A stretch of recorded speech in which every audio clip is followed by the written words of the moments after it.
Depuis le 1er janvier 2026, chaque transaction que vous effectuez sur Binance, Coinbase ou Kraken sera automatiquement transmise au fisc. Pas dans 6 mois. Pas peut-être. C'est acté, voté, programmé. Pendant des années, on nous a vendu Bitcoin comme une révolution. De l'argent pair à pair, sans banque, sans intermédiaire, sans surveillance. La promesse d'un système financier où vous contrôlez votre argent. Pas votre banquier, pas l'État, vous. Aujourd'hui, l'Europe vient de détruire cette promesse pour tous ceux qui utilisent des plateformes centralisées.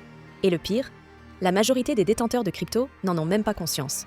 Dans cette vidéo, on va décortiquer comment DSC8, MiCA et la Travel Rule transforment les échanges en bras armés du fisc.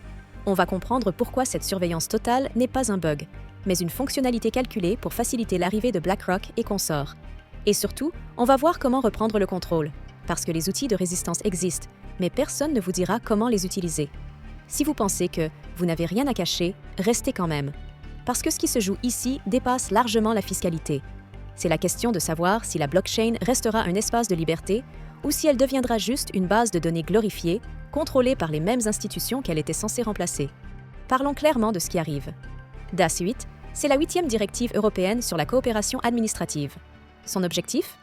Étendre aux cryptos le même système de surveillance automatique qui existe déjà pour vos comptes bancaires. Dès le 1er janvier 2026, toute plateforme opérant en Europe devient un auxiliaire fiscal.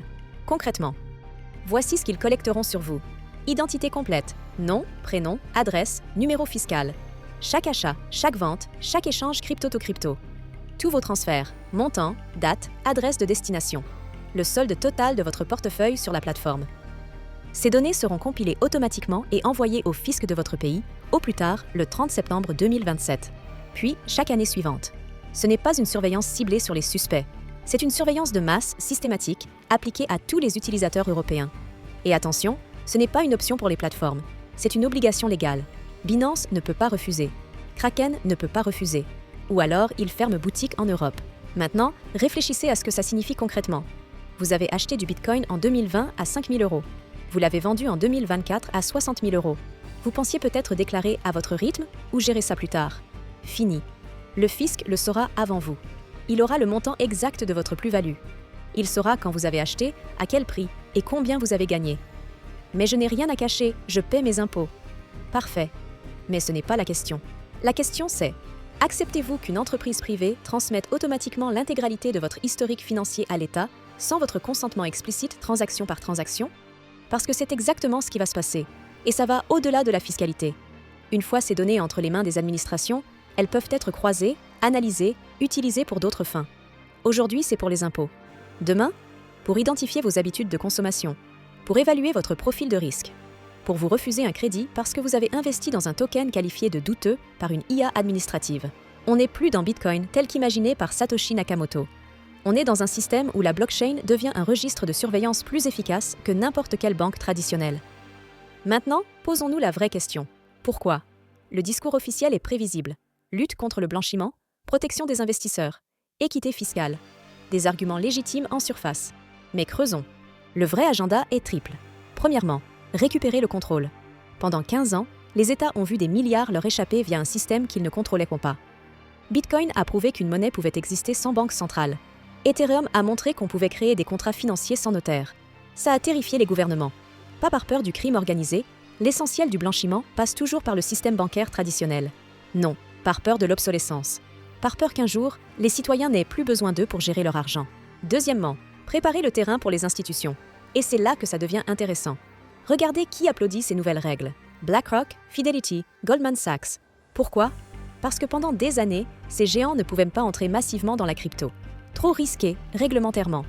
Comment justifier devant vos actionnaires un investissement dans un actif non régulé ? Aujourd'hui, ce frein saute. MiCA leur offre un cadre légal clair. DSCC8 leur garantit une transparence totale. La Travel Rule élimine l'anonymat qu'ils détestent. En un mot, l'Europe transforme la crypto en produit financier traditionnel, prêt à être empaqueté, vendu et contrôlé par les mêmes acteurs que la finance classique. Les analystes le disent ouvertement, 2026 sera l'année institutionnelle. Des centaines de milliards de dollars vont déferler. Des ETF Bitcoin dans toutes les banques. Du staking intégré dans vos contrats d'assurance vie. La tokenisation de l'IMO et des actions. Mais voici le piège. Cette adoption de masse se fera au prix d'une transformation totale de la nature même de la crypto. Ce qui était un outil de résistance devient un produit de conformité. Ce qui était décentralisé devient institutionnalisé. Ce qui était libre devient surveillé. Troisièmement, le paradoxe français. Pendant qu'on vous vend la clarté réglementaire, la France en profite pour augmenter la flat tax de 30% à 31,4%. Non seulement ils savent tout, mais ils prennent plus. C'est ça, la réalité de cette équité fiscale.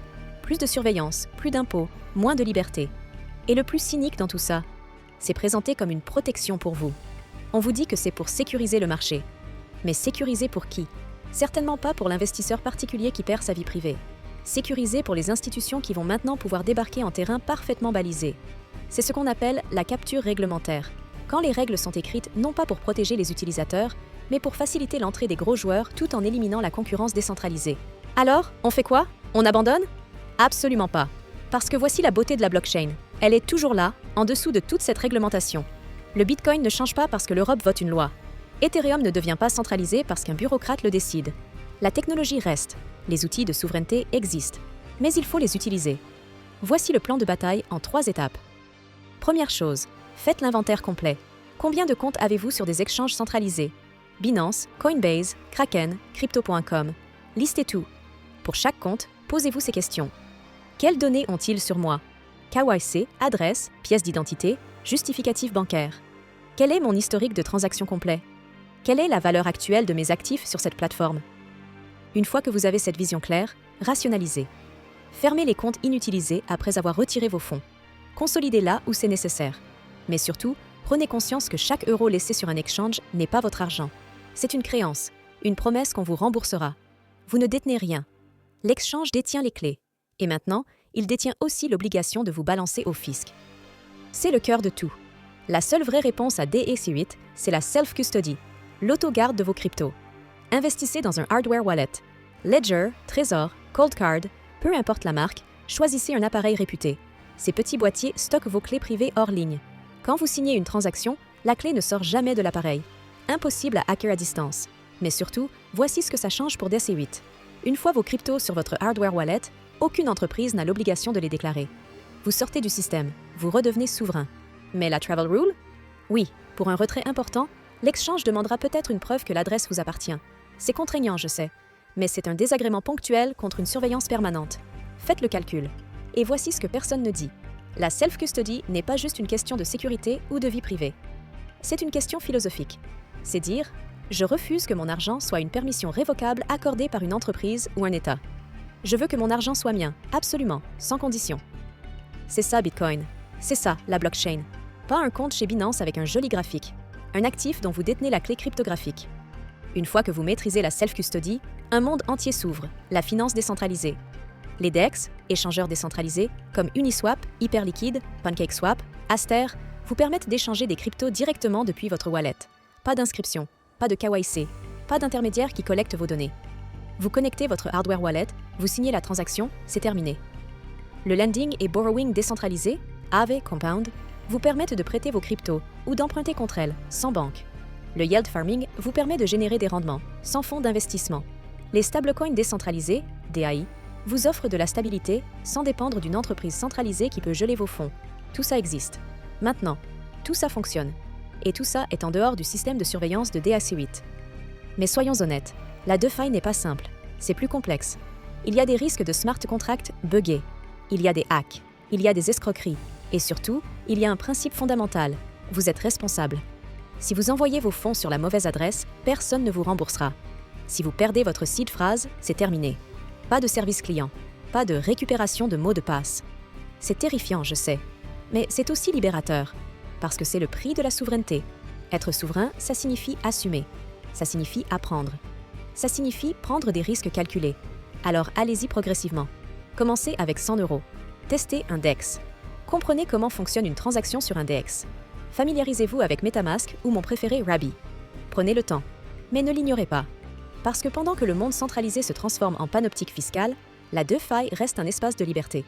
Imparfait, risqué, mais libre. Voilà où on en est. 2026 marque la fracture définitive de l'écosystème crypto. D'un côté, la crypto institutionnelle, régulée, surveillée, accessible via votre application bancaire. Pratique, simple, totalement transparente pour le fisc. Ce sera la porte d'entrée pour 95% des nouveaux arrivants. De l'autre, la crypto décentralisée, fidèle à la vision de Satoshi, construite sur la self-custody et la DeFi. Complexe, risqué, mais libre. Ce sera le refuge de ceux qui refusent la surveillance. Ces deux mondes vont coexister, mais ils n'auront plus rien en commun. Et voici ma conviction profonde. L'avenir de la blockchain ne se joue pas dans les salles de conseil de BlackRock. Il se joue dans la capacité des utilisateurs individuels à comprendre et à utiliser les outils de souveraineté qui existent déjà. Parce que la vraie révolution de Bitcoin, ce n'était jamais le prix. C'était la possibilité technique de posséder et de transférer de la valeur sans demander la permission à personne. Cette possibilité existe toujours.